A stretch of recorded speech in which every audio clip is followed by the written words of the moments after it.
So if we were standing in your physical shoes, if we understood what you just heard, we would set an intention, a singular intention, be the only thing that we would put on our things to do today list. I'm going to feel as good as I can feel, as much as I can feel it, as long as I can feel it. Which means we would not be facing a lot of the reality. We wouldn't watch cable news, because there's nothing there that resonates with who you are and what you really want. Oh, it's informative, reaches all around the world, and a lot of people feel that they need to be informed of what they do not want in order to protect themselves from it. And we acknowledge that it is helpful to know what you don't want so that you can know what you do want. But you get way carried away with the knowing what you don't want part of the equation. So we try to simplify it for you by saying, you were source energy before you came into this physical body, and a part of you came into this physical body, and this part of you came in. We're talking fast because we know you've heard it many times. Part of you comes in that physical body, and you explore the contrast, and you know what you don't want, you know what you do want, and you send off rockets of desire. And every time you send off a rocket of desire, that rocket of desire becomes a permanent resident of your vortex of creation. And the source within you becomes vibrationally aligned with that new leading edge desire that you have ferreted out from the contrast that you have so decidedly chosen to live when you made the decision to come into this physical body.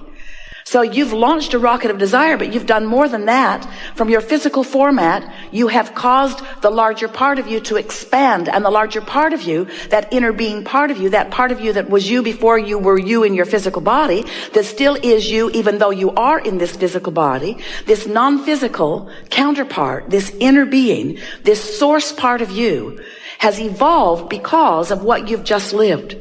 And as that part of you has evolved because of what you've just lived, now you have a choice of whether to keep up with that evolution or not. And that's what your emotions are. The better you keep up with the expansion that you have carved out of this life experience, the better you feel. But if you launch rockets of expansion and the source within you becomes the equivalent of that expansion that you've asked for, and you stay focused upon the problem that caused you to launch the rocket, then there's a vibrational gap between you and you that you feel in the form of emotion. But that's okay, because that's step one. You knew that that was essential. You knew that it was necessary to know what you don't want in order to know what you do want. And you also knew that it was logical for you to be more of a vibrational match to what is than to what is coming next, because what is has a lot of your attention. Have you noticed? Because you can see what is, and you can hear what is, and you can smell what is, and you can taste what is, and you can feel what is. It's so real. It's why you want to call it reality. This is real. We say, yes, but it's temporary, and it's the bouncing off place from where you are.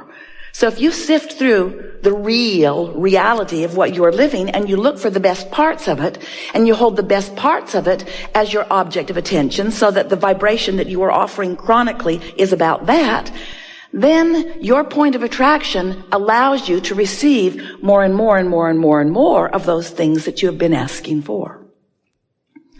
So for a while, we've been telling you about step 1, step 2, step 3. Step 1 is you sift through contrast and you ask.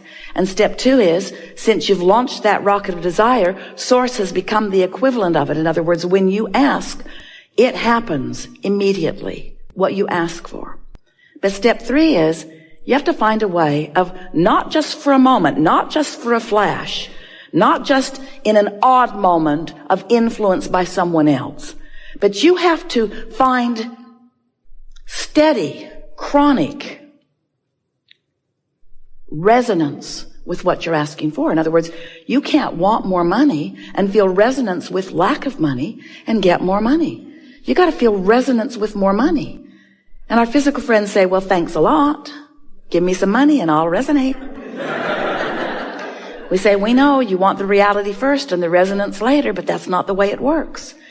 And often you say, well, I don't know for sure that that's true, Abraham, because I don't think I was being that deliberate about a lot of things in my life.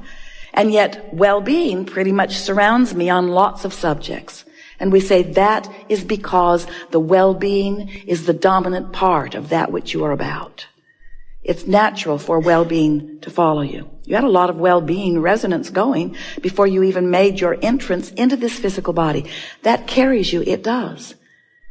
But when you become deliberate about your vibration, when you deliberately offer your thoughts because you care about that resonance, now you're really cooking. Now you are a deliberate creator. Now you have so much control about what happens around you. And now, and only now, does life begin to really be pleasurable for you, because it takes all of the mystery out of it. It takes all of the chance and luck stuff away. It makes you understand that you can find a position after you've sorted through life, and you can deliberately hold to that vibrational position, and law of attraction will support that position with manifestational, actualized, see it, hear it, smell it, taste it, touch it, evidence. So we like it that you want to be the deliberate creator of your experience, because whether you know it or not, you are the creator of your experience. And a lot of people are doing a lot of that creation by default. They're just offering vibrations all over the place, and law of attraction is responding to it, and they like some of it and they don't like some of it. But the point is, they talk about all of it. So as you're talking about wanted, that's good. But as you're talking about not wanted, not so good, because all of it practices a vibration. And sometimes, without even meaning to, you practice a vibration that causes that step 3 part, that allowing part, not to happen. Oh, you want it. You want it so much. You want it so much, and Source has delivered it so fully, but you're not seeing it. You're not realizing it. It's not evidential to you yet because you're vibrationally off signal. Esther and those back at the office in San Antonio had a really wonderful experience in the last couple of months, because there's a beautiful water feature there. It's man-made. The well pumps the water up to the headwaters, and then it flows down a beautiful stream with some falls and trickles into a big pond down at the bottom. And there's a filter that filters it and keeps the water clear and keeps the fish in the pond happy. But it wasn't filtering, and the pond was not clear, and the fish weren't happy. Something was wrong. And so the pool people came out, and they just assumed that there was something wrong with the filter, so they put a bigger, stronger one in, but it just worked harder and harder, and the pond was still not clearing. The pressure was building in this tank, way more than it should have been. Esther went into the pump house and didn't want to stay because it felt to her that that pump was about to blow up, and she didn't want to be in there with it when it did. She could just feel the strain in its efforting to get the job done, but there was something that was keeping it from doing its job. So then it was discovered that the pond pulls water from the bottom, comes through pipes into the filter. Filter was calling it in. Filter was filtering it and trying to put it back into the pond through some other pipes, but those pipes were completely clogged. Caliche had built up in them, very hard Texas soil. It becomes almost concrete-like. And so several men for several days with several different tools tried to clear out those pipes, chisel away, put the plumber's snake in them. It was obvious that that was not going to happen. And the pipes had enough twists and turns that it was reported to Esther, we are not going to make this happen this way. And so the idea seemed obvious. Well, we're going to need some more pipes putting the water back into the pond. And so they laid them on top of the ground. No point in burying them until you know your theory is correct, right? So they put the pipes on top of the ground, and now, the pressure tank is happy. The filter. Oh, what a sigh of relief it breathes as the water is now flowing back easily into the pond. Seems very simple, doesn't it? Water out, clean it up, put it back. Step 1, step 2, step 3. And so we are suggesting to you that you give up on trying to clean out your pipes. Because there's a lot of gunk in there. And a lot of it's been there for a long time, and it's hardened. It's become immovable. But you could lay some new pipes.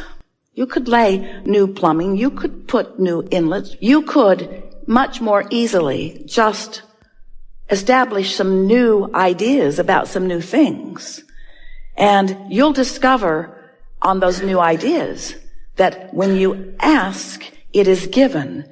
And in your absence of clogged pipes, what is given is recognized by you, is revealed to you, is realized by you, is experienced by you very, very quickly. And this is our way of saying to you, rather than coming to a gathering like this with things that you are aware of that are not working as well as you'd like them to, with issues that you want to discuss, if you will start with new things that you have not yet clogged your pipes about, you will allow these universal laws to deliver to you results of your clear thought, and you will begin to feel your true power. That's the only way that we know that our human friends, we love you so much, can begin to know their worthiness. Because when you ask and it feels like it isn't given, you stop feeling worthy. You start trying to explain why you're asking and not getting when it looks like that one's asking and getting and that one's asking and getting. And then you make up the most ridiculous explanations of why you're asking and not getting. I was bad in a past life. I wasn't born to the right people. I didn't follow my religion carefully enough. I'm being punished by God. I'm being cursed by it. And all it is you clogged up your own pipes. That's all it is. You practiced thoughts, and you practiced them long enough that they became chronic thoughts or chronic beliefs. Beliefs are just thoughts that you keep thinking, vibrational patterning. So when you say, I want that, you also say, but it's not likely. I want that, but it won't come. I want that, but I've never had it. I want that, but I hardly know anybody that has it. I want that, but the government's in the way. I want that, but my mate's in the way. I want that, but my kids are in the way. I want that, but I don't know what to do. I want that, but I'm lost. I want that, but I'm tired. I want that. So you just keep clogging your pipes, not even knowing you're doing it, because after all, you're telling the truth. You're facing reality. But it's true. But it's true, Esther would say to us. Abraham, but it's true.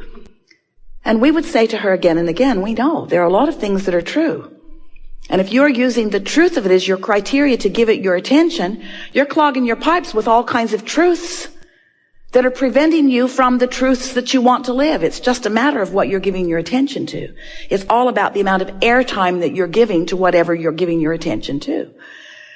So when you want something and you talk about why you want it or how it might feel when it comes or how you believe that it could come even though it isn't here yet, that's not pipe clogging.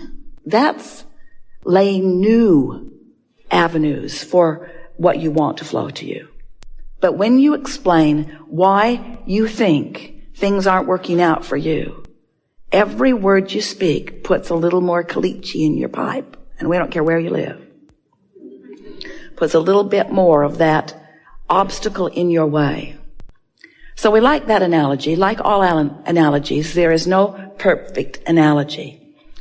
But we want you to realize that you are the creator of your own reality and that you get to choose what you are giving your attention to. And the more choices you make that feel good when you make them, the clearer your flow. And the more easy it is for you to be in the vibrational place to feel the inspiration so that what you want can begin to flow into your experience. You know how it works? That you ask, and it becomes a vibrational reality first.